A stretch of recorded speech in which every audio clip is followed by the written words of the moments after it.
Muito bem, sejam bem-vindos a esta segunda aula.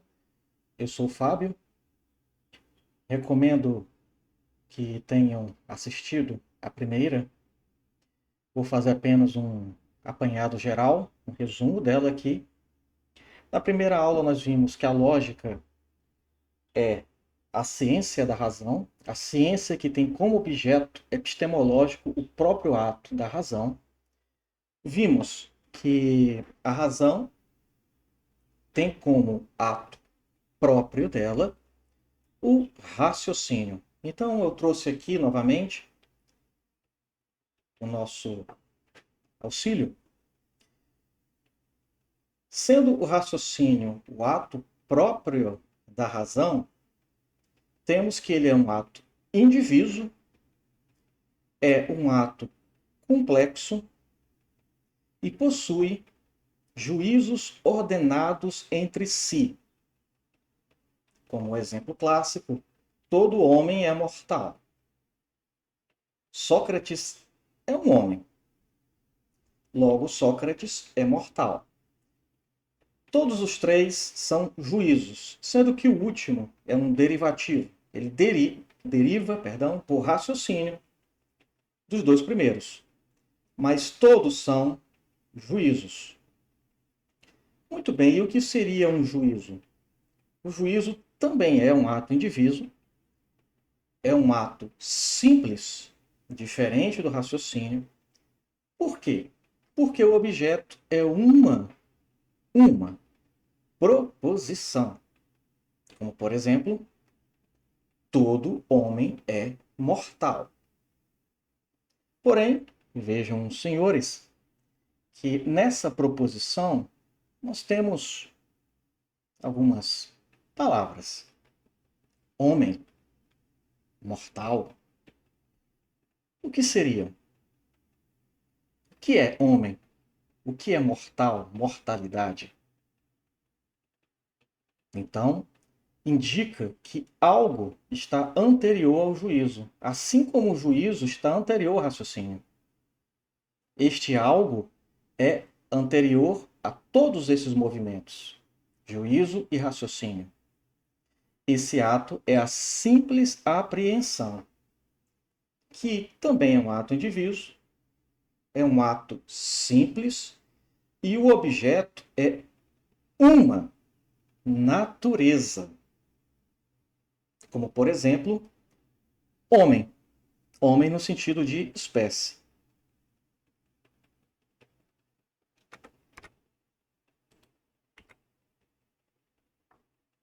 Aqui temos uma outra operação do espírito, anterior ao juízo, e por consequência anterior também ao raciocínio, como eu já disse. Apreender é alcançar pela inteligência a natureza de algo, isto é, aquilo pelo qual uma coisa é o que é. Interessante, não? Assim, ao apreender homem, a inteligência, lembrem-se, a inteligência é a potência do espírito que conhece a verdade. É essa a função dela. Assim, ao aprender homem, a inteligência alcança aquilo pelo qual homem é homem, e não simplesmente um animal esperto ou um macaco sabido. O homem tem uma natureza humana. A natureza humana é o que faz um homem ser um homem. Eu sei que isso é um pouco nebuloso, por enquanto, mas vai ficar mais claro com o decorrer das nossas aulas. O homem não é um macaco sabido, um macaco mais inteligente.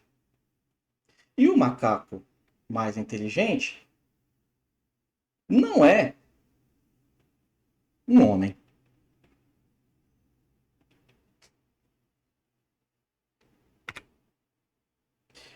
Mas vejam, coisa interessante. Na simples apreensão,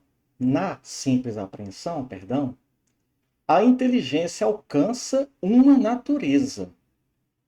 O próprio significado da palavra inteligência é bem interessante.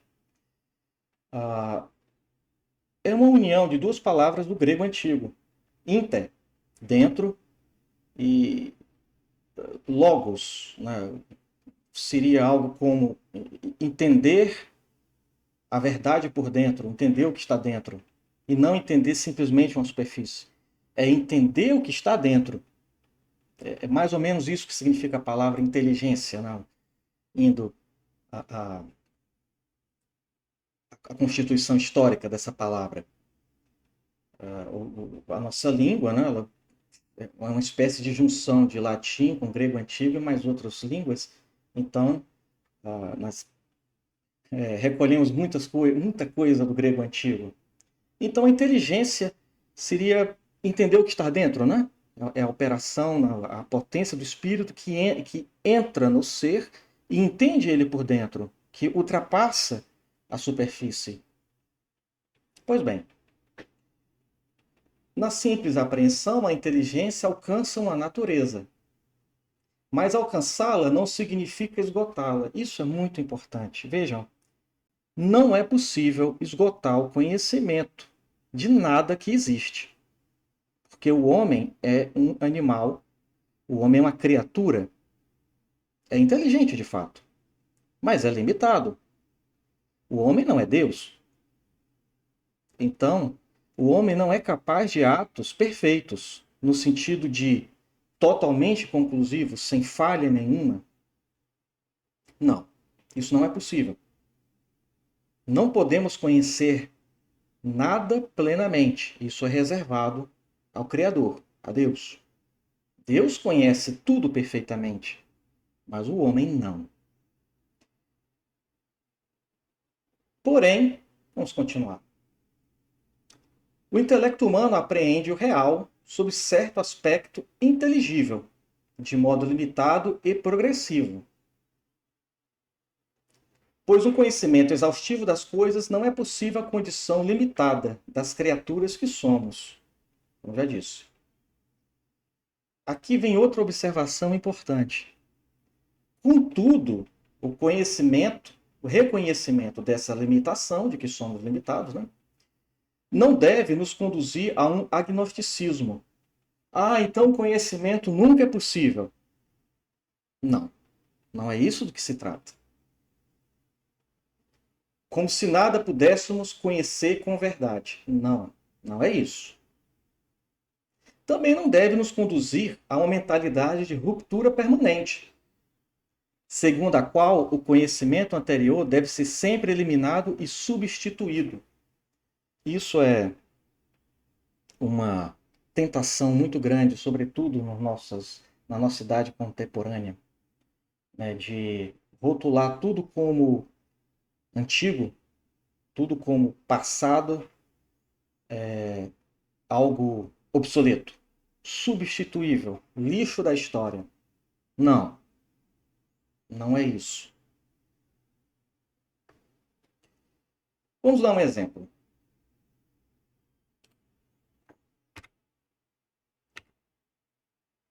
Pronto. Um exemplo disso pode ser visto na relação entre Newton, Isaac Newton, e Albert Einstein, dois físicos. A relatividade geral de Einstein não elimina a gravitação newtoniana, como se ela fosse puro erro. Antes, mostra seus limites e a conserva como aproximação válida em determinado campo de aplicação. Há, portanto, progresso real do conhecimento, mas não ruptura irracional com tudo que veio antes. O que isso quer dizer? Sir Isaac Newton, lá no século XVIII, de fato, formulou uma gravitação universal, uma lei da gravitação universal, que é útil, por exemplo, para cálculo balístico. Né? E funciona dentro de limites, como, por exemplo, cálculos na Terra. no planeta Terra. Ora, mas a gravitação universal não se torna, ela não é adequada quando lidamos com forças gravitacionais muito colossais, como a do Sol, por exemplo, ou de buracos negros.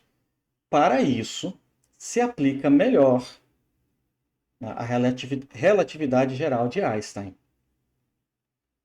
Ah, então a relatividade geral de Einstein nega a Isaac Newton? Não. Ela vai além. Não significa negar o que veio antes. Acho que ficou claro. Não vou entrar aqui, isso aqui não é uma aula de física ou astronomia, isso está lá no Quatrivium, e não no Trivium. Aqui nós temos a pintura de Sir Isaac Newton, né, olhando muito seriamente para Einstein, certamente reprovando Einstein. Sua irreverência não é digna de um físico, tirando a foto com a língua para fora, né? Está pensando em sua cabeça. Eu, homem do século XVIII, culto e refinado, não faço essas coisas. Não é? Veja um olhar de desaprovação. Brincadeira. Há mais de um século de distância entre um e outro. Continuando com nosso amigo Maritain, Jacques Maritain. Entretanto, este ato de simples apreensão é tão imperfeito que nos dá, sem dúvida, um objeto de pensamento discernível em uma coisa, mas sem nos dar, ao mesmo tempo, os outros objetos de pensamento que estão unidos a este na coisa tal qual existe. Minha inteligência apreende homem, a ideia, a natureza de homem, mas ainda não posso afirmar nem negar nada sobre esta natureza. Continuando. De maneira que nosso espírito, ficando, por assim dizer, em suspenso, não tem ainda o que afirmar ou negar. É claro, por exemplo, que se pensamos homem, ou mortalidade, ou todo, só temos no espírito uma verdade começada. É apenas o início. Nosso espírito não fez nenhuma declaração de conformidade com o real. Veja que coisa interessante. Esta declaração só se realiza, só há verdade acabada no espírito quando emitimos um juízo. Lembrem-se aqui, né? O juízo. O objeto é uma proposição.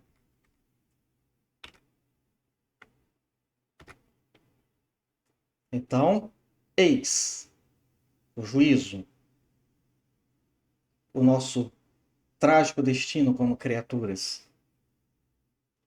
Todo homem é mortal. Todo homem, aqui ilustrado pelo homem vitruviano de Leonardo da Vinci, todos os homens, no sentido de todos os homens, são mortais. Simbolizado aqui por essa belíssima tela do Anjo da Morte, de Émile Vernet. Aqui, no caso, a morte de uma mulher, ou seja, um homem no sentido de possuir a natureza humana, que é a mesma entre homens e mulheres, a morte de uma mulher justa, né? Muito bonito aqui o anjo da morte. Sim, a morte é um anjo. Curioso, né? Levando, ela apontando, né, para o céu. Muito bonito. Eu gosto muito de meditar essa tela.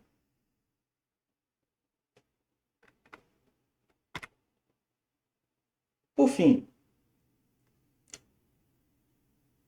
o ato de concepção, que é um outro nome da simples apreensão, É deste modo uma operação primeira, que não supõe nenhuma outra operação intelectual antes dela. Guardem isso na mente. Nenhuma operação intelectual antes dela. É a pedra fundamental, como eu disse na aula passada. Não constitui naturalmente o nosso primeiro ato de conhecimento, pois supõe antes dele as operações dos sentidos. Logicamente, o homem é um animal. Ele não é puro espírito. Então nós temos visão, eu ouço um som. Opa, o que é isso? Ouço uma música, o que é música? Ouço um chamado, o que é um chamado? Ou então eu vejo uma árvore, o que é árvore? Isso é, antes de chegar à minha inteligência, é processado pelos meus sentidos. Não é? Ou eu vou tomar banho e abro o chuveiro e a água está muito quente. Opa, o que é isso aqui? O que é quente? O que é isso? Isso passou primeiro pelo meu tato, né? Ou um sabor. Né? Eu provo uma comida muito salgada. Né? Opa, está salgado demais. Oh, mas o que é salgado? Por que está salgado? Passou pelo meu paladar. Mas a simples apreensão é a primeira operação intelectual, porque os sentidos fazem parte da parte animal do homem. Nós temos isso em comum com os animais. Um gato tem todos esses sentidos, alguns deles até melhor do que nós. O gato ouve centenas de vezes melhor do que nós. Porém, a simples apreensão é a primeira operação do espírito. Né? Passa dos sentidos, animal, carne, matéria, e chega ao espírito. Aí sim, a primeira operação do espírito é a simples apreensão. E em cima da simples apreensão, vamos construindo os juízos. E dos juízos construímos os raciocínios. E do raciocínio nós construímos a ciência. Ciência no sentido de conhecimento, não é ciência apenas física, química. Isso também é ciência, mas aqui, no nosso vocabulário, a palavra ciência tem um contexto mais amplo. Então, é ciência no sentido de conhecimento. Então, simples apreensão, juízo, raciocínio, ciência ou conhecimento.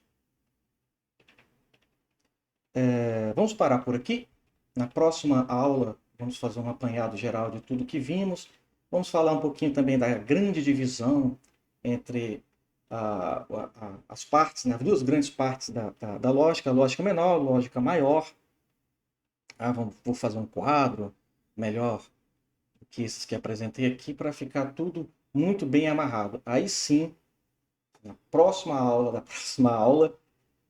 vamos mais a fundo na compreensão da simples apreensão. Aí vai entrar um pouco de gramática, verbos, tudo isso é essencial para, né, que nós pensamos em uma língua. Então, como eu falei lá na primeira aula, há uma união muito grande entre a lógica, a gramática e a retórica. Eu agradeço muito a atenção dos senhores. Que Deus os abençoe. Até a próxima.